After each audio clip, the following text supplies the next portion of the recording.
If you ever hear your own voice coming from the other side of your door, don't answer it, because Daniel did, and that's the last time anyone saw him normal. Daniel didn't have many options. The rent was too cheap to question. The building was old, falling apart in places, and people talked. They said the apartment was haunted, that no one ever stayed long.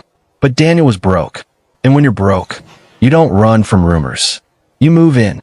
At first, everything felt normal. Quiet. Too quiet. Until the fourth night.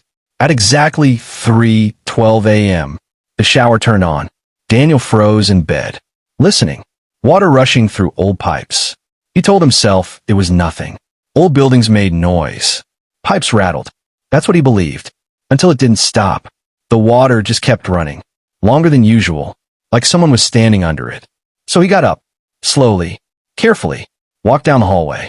The bathroom door was slightly open. And the light was on. Daniel was sure he turned it off. He pushed the door open. The shower was running.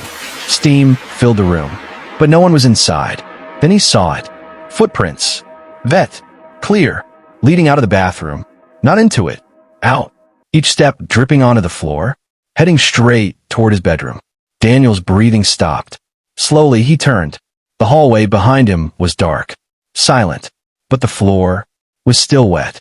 The footprints hadn't dried. Which meant whatever made them was still inside. Watching. That night, Daniel locked himself in his room. Didn't sleep. Didn't move. Just listened. At exactly 3:12 a.m., the shower turned on again. But this time, he heard something else. Soft. Slow. That footsteps. Walking down the hallway. Coming closer. Then stopping. Right outside his door. Silence. A full minute passed. Then, a single drop of water slid from under the door. Daniel stared at it.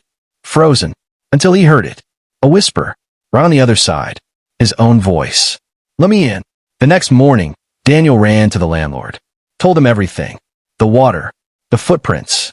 The voice. The landlord didn't look surprised. Just tired. Then he said, the last tenant said the same thing. Daniel's voice shook. What happened to them? The landlord paused. Then replied. They never left. Daniel didn't argue. Didn't think. He packed what little he had and left that same day. Didn't even lock the door behind him. 3 days later, a new tenant moved in. The rent was cheap.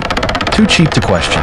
That night, at exactly 3:12 a.m., the shower turned on, and inside the steam, 2 sets of wet footprints. Walked out, and from behind the bathroom door, a voice whispered again. Let me in.